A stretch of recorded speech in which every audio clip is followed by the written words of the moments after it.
Friends, ఇప్పుడే అందిన వార్త. ఏటీఎం కార్డు వారే వారికి బిగ్ షాక్. మే 1 నుంచి కొత్త రూల్స్ అంటూ లేటెస్ట్ అప్డేట్ అయితే రావడం జరిగిందండి.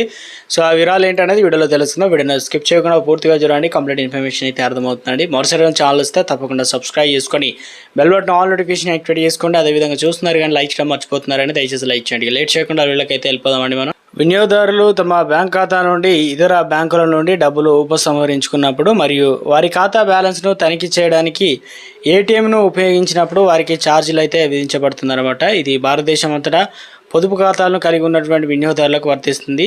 ఏటీఎంల నిర్వహణ, సురక్షితమైనటువంటి సేవలు అందించడానికి అయ్యే ఖర్చులను భరించడానికే ఈ రుసుము అయితే పెంపు చేస్తున్నట్లయితే చెప్తూ ఉన్నారనమాట.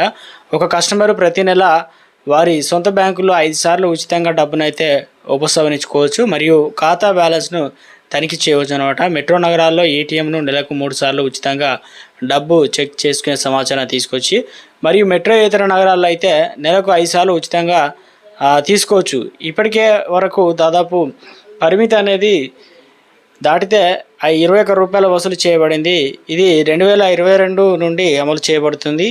ఈ మార్పు మే నుండి అమల్లోకి వస్తుంది. రిజర్వ్ బ్యాంకు ఈ మార్పు చేయడం గమనార్హం. ప్రస్తుతం వినియోగదారులు ప్రతి నెల కొన్ని ఉచిత ఏటీఎం లావాదేవీలు చేయవచ్చు. కానీ వారు ఈ ఉచిత లావాదేవీల పరిమితిని మించితే వారు ఇప్పుడు రుసుము చెల్లించాల్సి అయితే ఉంటుందన్నమాట. ప్రస్తుత ఆ రుసుముకి బదులుగా 23 రూపాయలు, 21 రూపాయలు పెరుగుదల ఏటీఎంల నుండి తరచుగా డబ్బు తీసుకునేటువంటి కస్టమర్లు బాగా ప్రభావితం చేస్తుంది. ఉచిత లావాదేవీల సంఖ్య మారదు. వినియోగదారులు తమ బ్యాంకు ఏటీఎంలను ఉపయోగించి నెలకు 5 ఉచిత లావాదేవీలను చేసుకోవచ్చు. మెట్రో ప్రాంతాల్లో మీరు నెలకు 3 ఉచిత లావాదేవీలు చేయవచ్చు. మెట్రో ఇతర ప్రాంతాల్లో అయితే మీరు 5 ఉచిత లావాదేవీలు అయితే పొందుతారనమాట.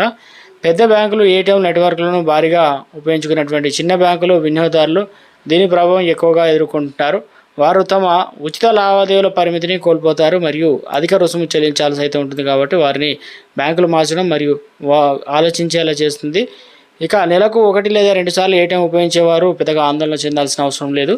వారు ఉచిత లావాదేవీల పరిమితి కట్టుబడి ఉంటే వారు అదనపు రుసుము నివారించవచ్చు.